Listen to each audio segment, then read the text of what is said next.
Atos dos Apóstolos, capítulo 5.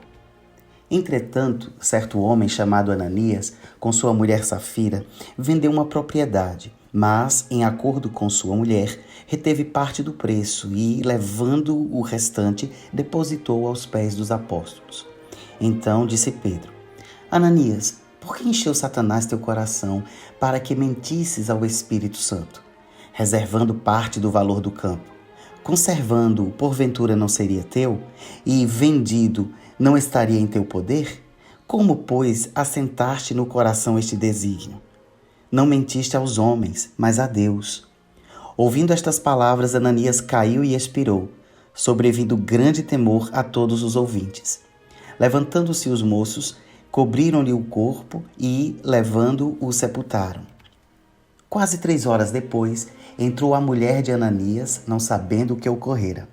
Então Pedro, dirigindo-se a ela, perguntou-lhe: Dize-me, vendestes, portanto, aquela terra? Ela respondeu: Sim, portanto. Tornou-lhe Pedro: Por que entrastes em acordo para tentar o espírito de Yahvé? Eis aí à porta os pés dos que sepultaram teu marido, e eles também te levarão. No mesmo instante caiu ela aos pés de Pedro e expirou. Entrando os moços, acharam-na morta e, levando-a, sepultaram-na junto do marido. E sobreveio grande temor a toda a igreja e a todos quantos ouviram a notícia destes acontecimentos. Muitos sinais e prodígios eram feitos entre o povo pelas mãos dos apóstolos, e costumavam todos reunir-se de comum acordo no pórtico de Salomão. Mas, dos restantes, ninguém ousava juntar-se a eles. Porém, o povo lhes tributava grande admiração, e crescia mais e mais a multidão de crentes, tanto homens como mulheres, agregados ao Senhor, a ponto de levarem os enfermos até pelas ruas e os colocarem sobre leitos e macas, para que, ao passar Pedro, ao menos a sua sombra se projetasse em alguns deles. Afluía também muita gente das cidades vizinhas a Jerusalém, levando doentes e atormentados de espíritos imundos, e todos eram curados.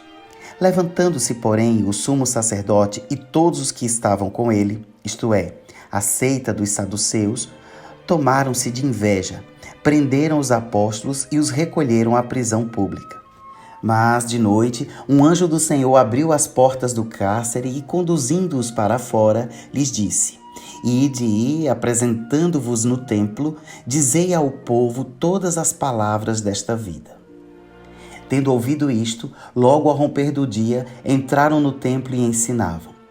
Chegando, porém, o sumo sacerdote e os que com ele estavam, convocaram o sinédrio e todo o senado dos filhos de Israel e mandaram buscá-los no cárcere.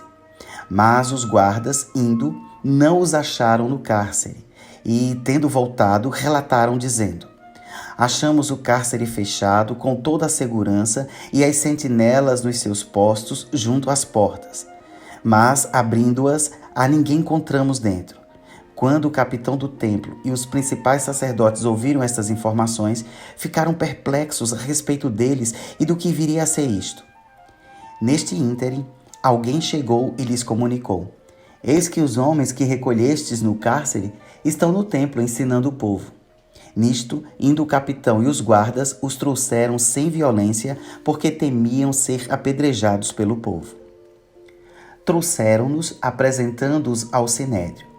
E o sumo sacerdote interrogou-os, dizendo: Expressamente vos ordenamos que não ensinasseis nesse nome. Contudo, encheste Jerusalém de vossa doutrina, e quereis lançar sobre nós o sangue desse homem. Então Pedro e os demais apóstolos afirmaram: Antes importa obedecer a Deus do que aos homens. O Deus de nossos pais ressuscitou a Yeshua, a quem vós matastes, pendurando-o no madeiro.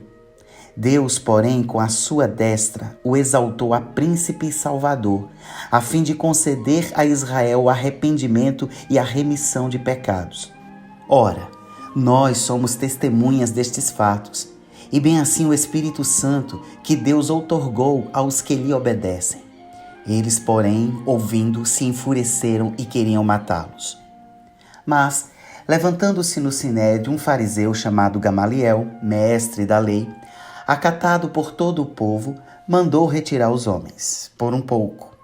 E lhes disse: Israelitas, atentai bem no que ides fazer a estes homens. Porque antes destes dias se levantou Teudas, insinuando ser ele alguma coisa, ao qual se agregaram cerca de 400 homens. Mas ele foi morto, e todos quanto lhe prestavam obediência se dispersaram e deram em nada. Depois desse, levantou-se Judas, o galileu, nos dias do recenseamento, e levou muitos consigo. Também este pereceu, e todos quantos lhe obedeciam foram dispersos. Agora vos digo, dai de mão a estes homens, deixai-os, porque se este conselho ou esta obra vem de homens, perecerá. Mas, se é de Deus, não podereis destruí-los, para que não sejais porventura achados lutando contra Deus. E concordaram com ele. Chamando os apóstolos, açoitaram-nos e, ordenando-lhes que não falassem o nome de Yeshua, os soltaram. E eles se retiraram do sinédrio, regozijando-se por terem sido considerados dignos de sofrerem afrontas por esse nome. E todos os dias, no templo e de casa em casa, não cessavam de ensinar e de pregar Yeshua, o Cristo.